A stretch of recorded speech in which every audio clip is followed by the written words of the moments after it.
Okay, let's dive right in.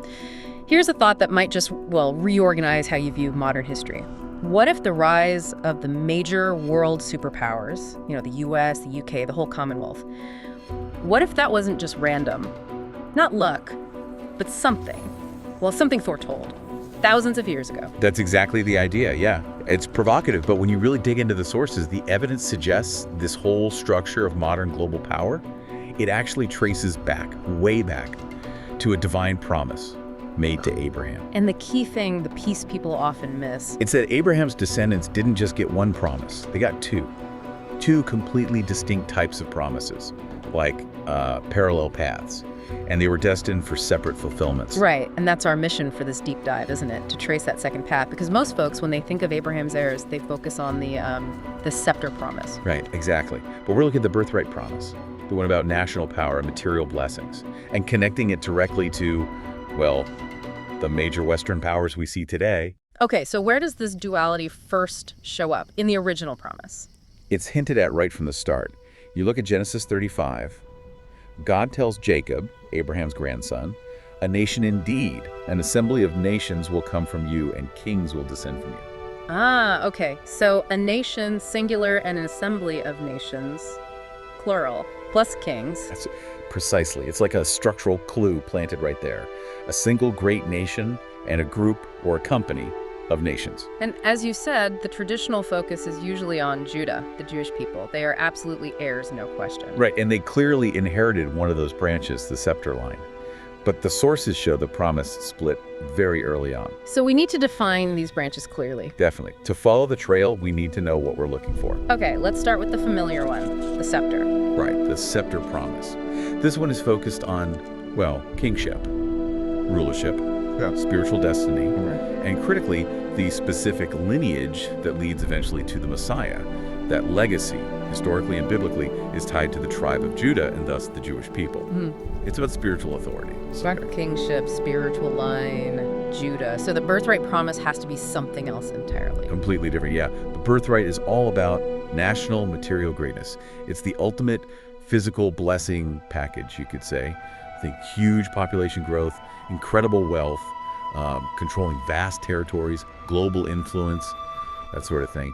And the evidence shows this promise took a very different path through history, often kind of obscured. Okay, so the spiritual scepter stays with Judah. The material birthright goes somewhere else. Where does that split happen? It happens pretty quickly, actually. Abraham to Isaac, Isaac to Jacob, standard lineage. But then Jacob, near the end of his life, makes a really deliberate choice. He passes the birthright not to Judah, who got the scepter, but to his son Joseph. It's spelled out quite clearly in 1 Chronicles 5. It says Judah got the rulership, the scepter, but the birthright, that went to Joseph. Wow. Okay, so that's the crucial handoff. It formally separates the huge national material blessings from that messianic spiritual role. Exactly, a permanent divergence. But here's another layer.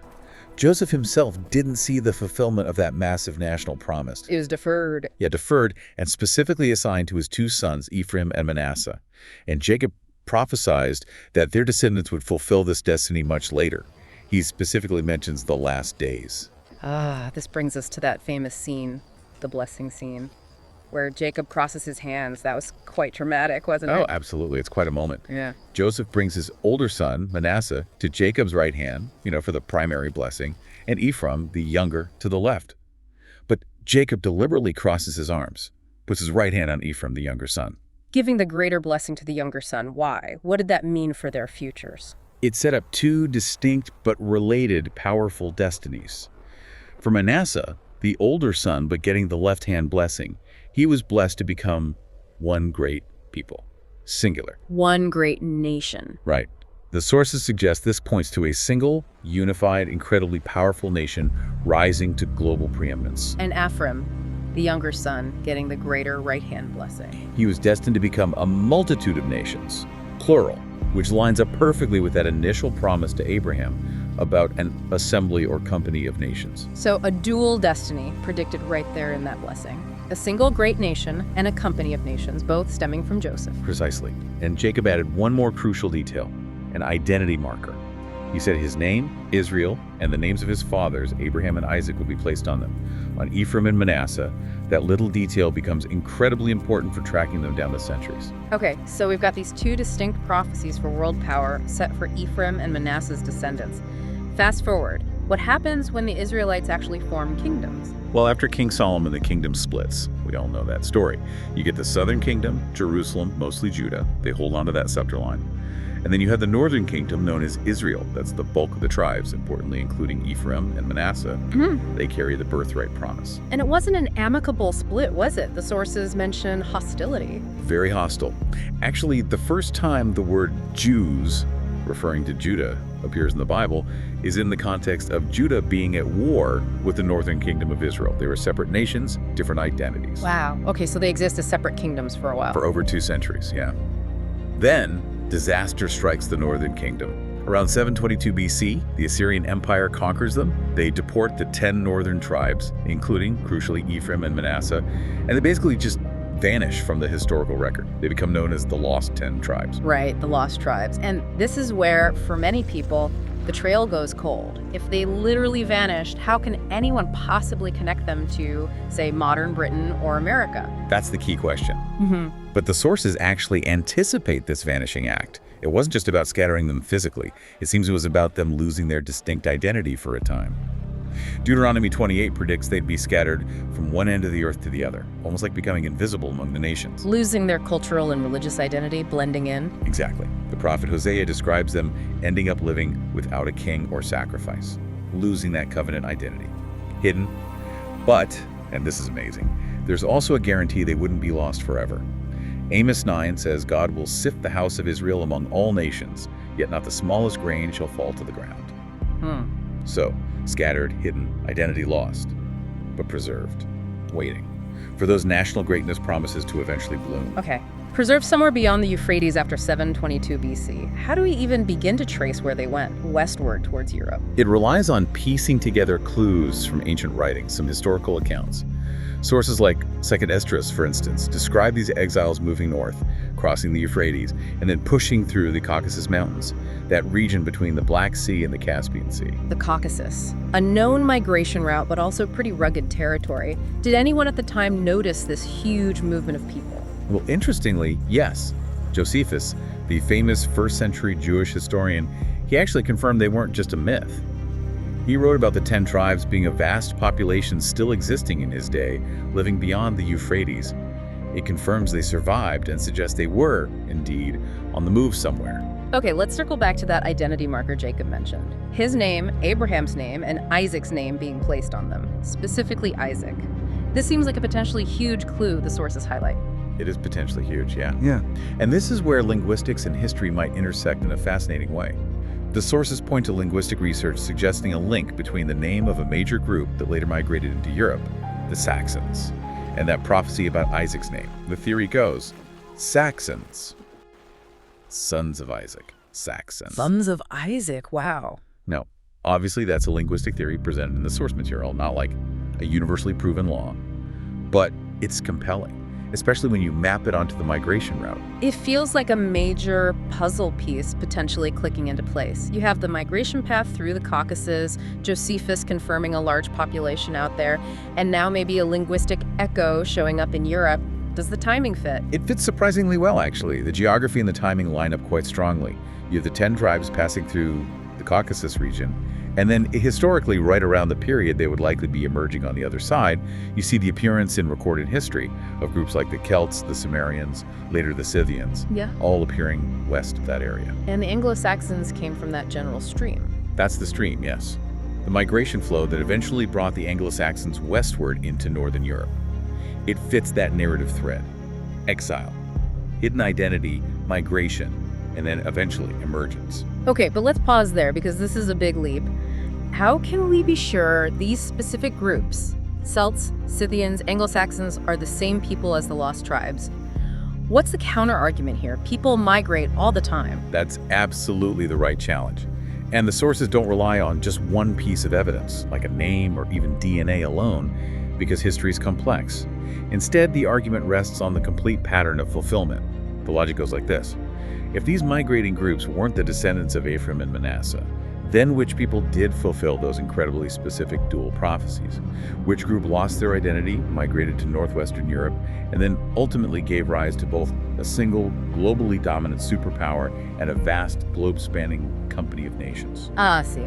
It's about finding the only candidates who fit the entire prophetic description, including the end result. Exactly.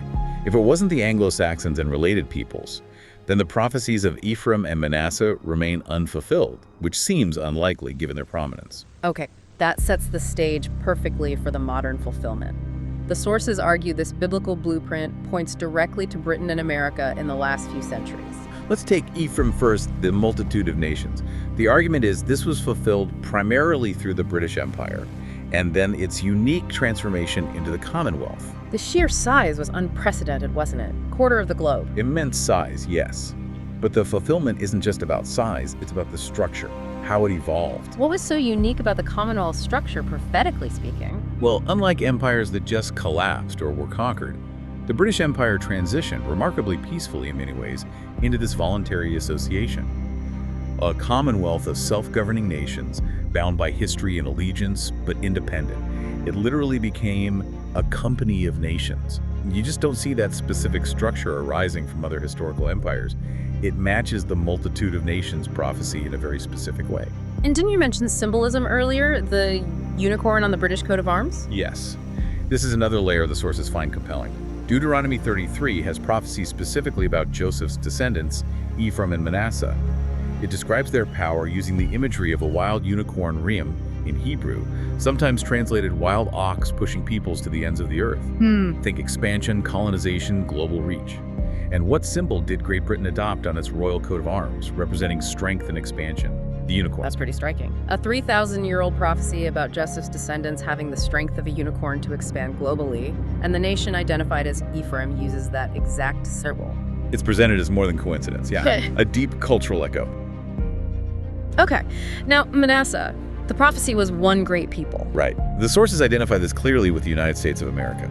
It fulfilled its destiny, first, by separating from the parent nation, Britain Ephraim, establishing its own singular identity. And then, it rose faster and further than any single nation in history. Unmatched military power, economic dominance, cultural influence, becoming that single greatest nation on earth. So, when you put it all together, the prophetic checklist seems to tick off.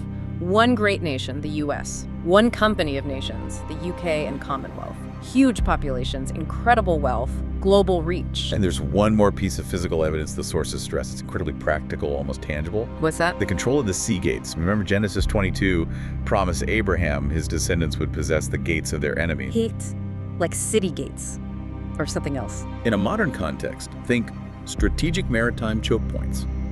Narrow waterways crucial for global trade and military movement, like the Strait of Gibraltar, the Suez Canal, Panama Canal, Singapore, Strait of Malacca, Cape of Good Hope. Basically control points for the world's oceans. Exactly. Controlling the gates means controlling global commerce, projecting power. And historically, for the last couple of centuries, which two nations, either independently or together, have dominated almost all of these key strategic sea gates.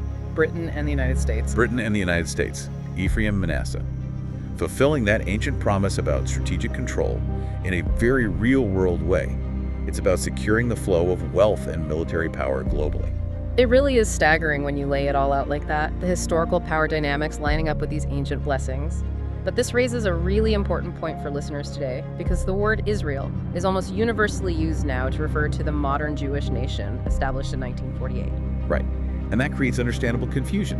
It can blur which prophecies apply to whom. Because, biblically speaking, the name Israel originally referred primarily to those northern tribes, Ephraim and Manasseh, the birthright holders.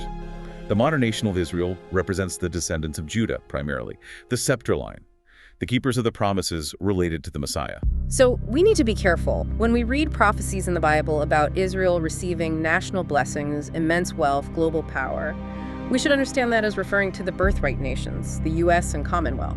That's the distinction the sources insist upon, yes. The national greatness, the material blessings were always earmarked for the physical descendants of Joseph's sons, Ephraim and Manasseh.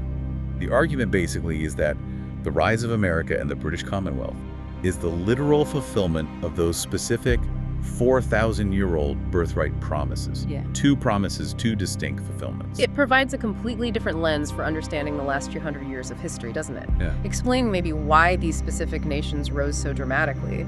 It suggests a pattern, not just chance. It does.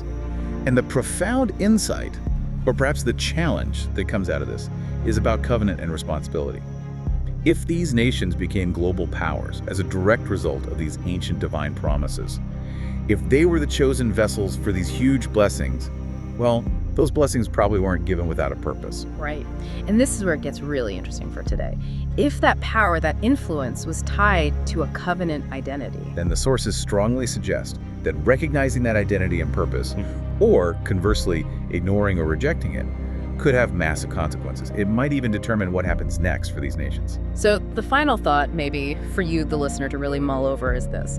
If the very foundation of the power and prosperity of nations like the US and the UK was rooted in these ancient promises, what happens if that covenantal basis is forgotten or neglected? Could neglecting that purpose lead to the unwinding of those very blessings? And maybe more pointedly, what signs, if any, of such an unwinding might we be seeing in the United States and the Commonwealth nations today? That's something to think about.